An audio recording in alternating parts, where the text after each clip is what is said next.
2,3 milliards de francs CFA versés aux entraîneurs de l'équipe nationale du Cameroun de football pour limogeage abusif depuis 2011.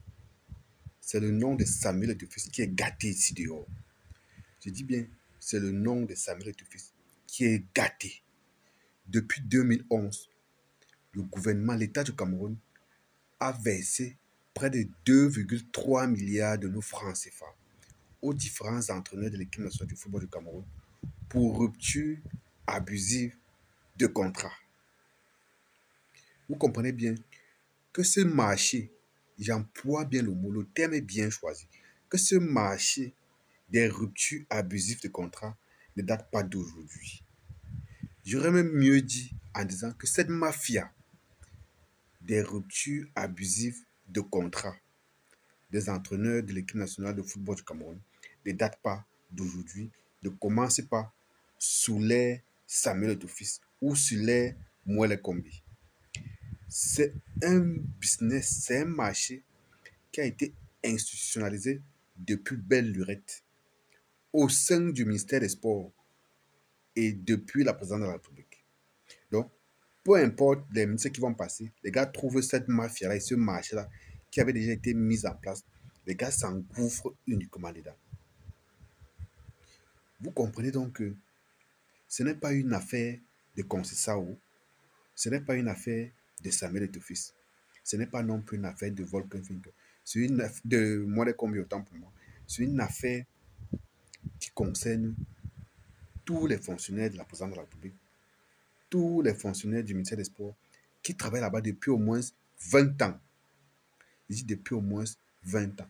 Je vais aller vous lire le nom d'au moins 6 coachs qui ont été limogés de façon abusive au Cameroun et qui ont perçu chacun, à chaque fois, des sommes mirobolantes. Pourtant, à chaque fois, avant chaque recrutement, on nous dit toujours qu'il y a des commissions qui sont mises sur pied dans le but de choisir et de négocier le meilleur contrat pour le Cameroun. Quel est donc le rôle et le but de ces différentes commissions-là? Et ces commissions-là ne travaillent pas gratuitement, les amis. Nous pensons désormais que c'est même cette commission-là qui a pour objectif de négocier ce genre de contrat et de prévoir qu'il y aura des ruptures abusives afin de se partager le magot. Je pense que c'est même ça le rôle de cette commission. Sinon, comment expliquer que, allons-y, Conceição, que vous connaissez, qui a perçu 1,2 milliard, 200 millions l'autre jour, Conceição, 2022, Clarence Seedorf et Patrick Kluivert en 2019. Clarence Seedorf avait son contrat à lui seul. Après la rupture abusive de son contrat, il a perçu 207 millions de francs CFA.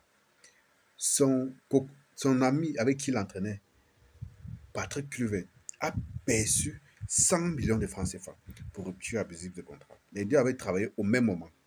Ça, c'était en 2019. Allons plus bas. 2017, l'année où le Cameroun gagne la Coupe d'Afrique des Nations au Gabon. Hugo Broos est licencié de façon abusive et il perçoit 148 millions de nos francs CFA. Un peu plus bas encore, en 2015, Volker Finke, licencié, perçoit 325 millions de nos francs CFA. Les amis, ça ne s'arrête pas là. Avant lui, il y avait un noir. Et avant le noir, il y avait Javier Clemente, l'Espagnol.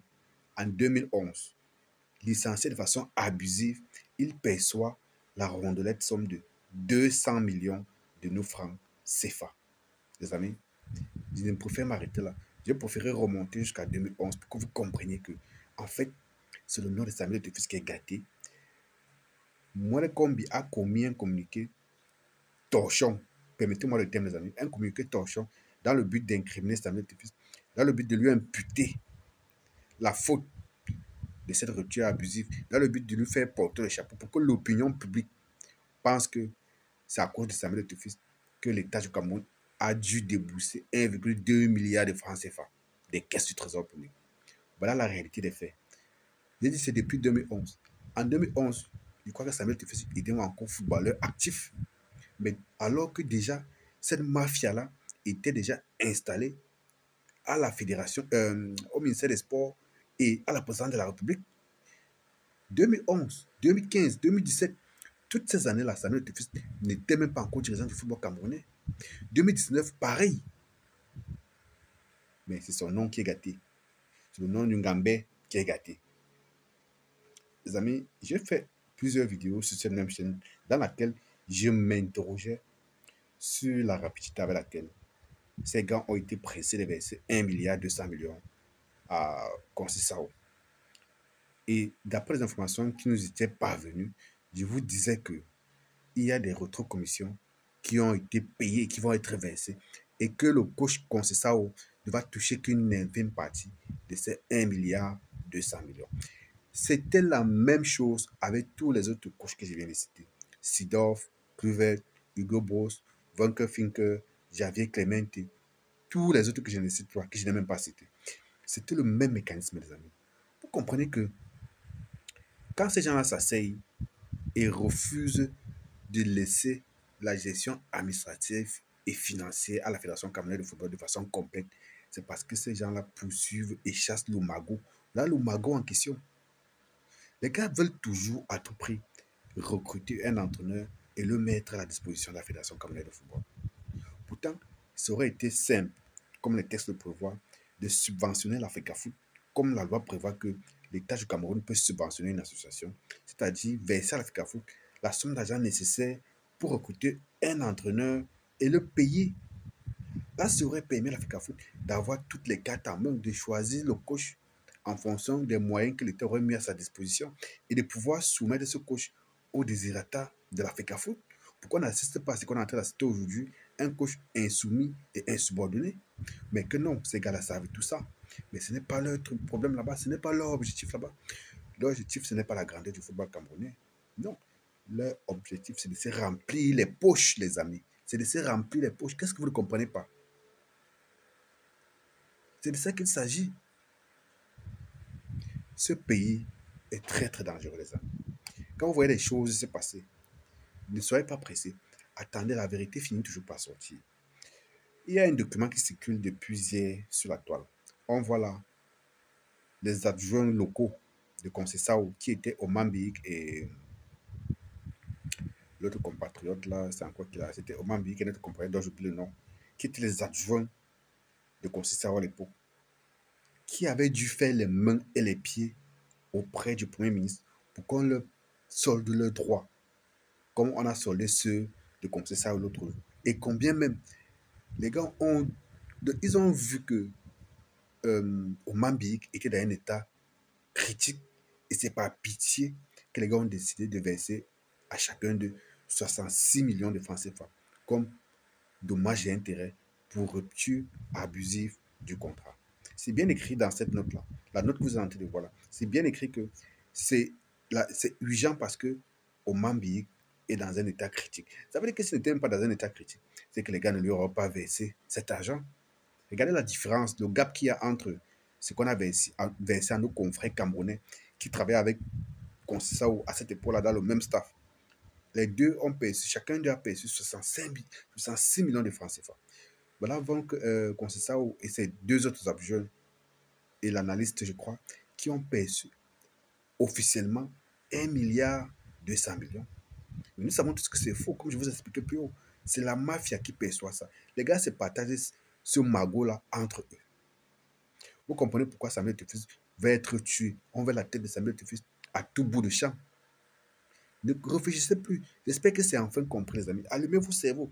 Ceux qui vont venir sur cette vidéo, afficher leur aigreur et dire que je raconte du n'importe quoi, n'ont qu'à expliquer de façon logique comment est-ce que, depuis 2011, avant l'avènement de Samuel Eto'o à la tête de cette fédération, parce qu'il y a des gens, des hiboux, qui veulent nous faire croire que tous les problèmes du football camerounais se soulèvent Samuel Eto'o. Oui, ils sont là nombreux qui m'écoutent, même sur cette vidéo, qui passent le temps à laisser des commentaires selon lesquels toute la négation du football camerounais, c'est depuis qu'Eto'o est là. Voilà les preuves. Depuis 2011, 1, 2, 3, 4, 5, 6 entraîneurs, pas moins de 6 entraîneurs se sont succédés à la tête de l'équipe nationale du Cameroun. Et à chaque fois, il y avait soit les 1 milliard, soit les 200 millions, soit les 100 millions, soit les 148, soit les 325 millions, les bas 200 millions. qu'il fallait payer pour rupture abusive de contrat. C'est de la faute de qui? De Samuel Eto'o, non? Dites-moi en commentaire, c'est de la faute de Samuel Eto'o si l'État du Cameroun, depuis 2011, paye des grosses sommes au coach. Je reviens à la question que j'ai posée tout à l'heure. Quel est le rôle de la commission ou des commissions qu'on met sur pied à chaque fois qu'on va recruter des entraîneurs? Le ministère des Sports, en consultation avec la présidente de la République, disait souvent et très souvent qu'ils ont créé une commission pour évaluer les candidatures, pour les sélectionner, pour négocier le contrat. Tous ces experts et tous ces grands avocats et tous ces grands professeurs de droit que nous avons ici, qui sont au ministère des Sports et à la présidence, n'arrivent pas à négocier le contrat des entraîneurs. C'est ce que vous voulez nous faire croire, nous, le peuple camerounais. Non. Les gars savent ce qu'ils font. Ils le font en toute âme et conscience. C'est un marché, c'est une mafia. Le marché des ruptures abusives des contrats des entraîneurs de l'équipe nationale du Cameroun. C'est un marché, pour ceux qui ne savaient pas. Donc, sachez-le une fois pour toutes, que c'est un marché qui existe, c'est un contrat qui existe au ministère des Sports et à la présidence de la République depuis belle lurette. Et pour parler de Samuel Eto'o, en sortant de cette vidéo, la FECAFOOT, à la suite du communiqué de presse du ministère des Sports qui voulait invectiver Samuel Eto'o, que c'est à cause de lui que l'État a dépensé 1 milliard. Ils ont répondu en disant, rappelant au ministère des Sports que le seul contrat dans lequel la FECAFOOT a été associée dans le départ était le contrat de Rigobert Song-Bahana. Et ils ont dit que ils ont réussi ce contrat avec Maïsraël parce que Rigobert Song-Bahana est entré et sorti sans qu'on ne soit en train d'entendre qu'on l'a payé des indemnités de 200 ou de 1 milliard ou de 500 millions. Vous comprenez un peu? Donc, avant de venir verser votre aigreur sur cette vidéo, allumez un peu vos cerveaux, les amis. Allumez ce cerveau. Il y a des gens en face qui veulent empêcher Samuel Eto'o de travailler parce que on veut leur couper la mangeoire, on veut leur couper le magot. Pour ceux qui ont compris, comprennent. Et tant pis pour les ébouts. J'ai versé et j'ai versé tout. À très bientôt.